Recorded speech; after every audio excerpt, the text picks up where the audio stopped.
Tomorrow, President Trump is expected to make an announcement about tariffs set to take effect very soon. This as more government workers hit the unemployment line with cuts within the Department of Health and Human Services.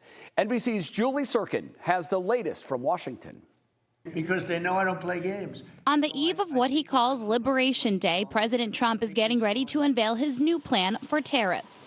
Taxes on imported goods on every country. Whatever they charge us, we charge them, but we're being nicer than they were.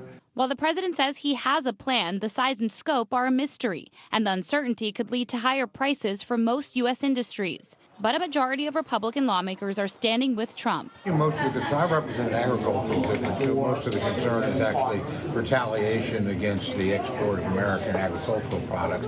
I have some concern, but look, I think the president's broadly doing the right thing. The president's a business person. Many businesses, though, already feeling squeezed by tariffs imposed last month.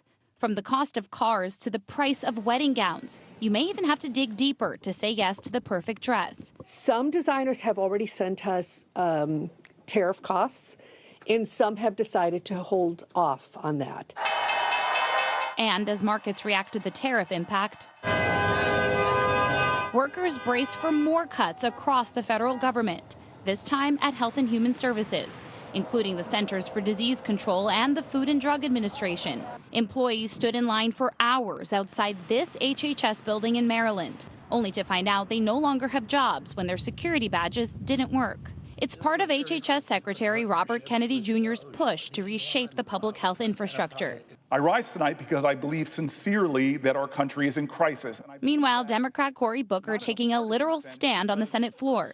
He began speaking Monday night just after 7 p.m. and continued well into Tuesday, shining a spotlight on what he calls a grave and urgent threat from the president's actions.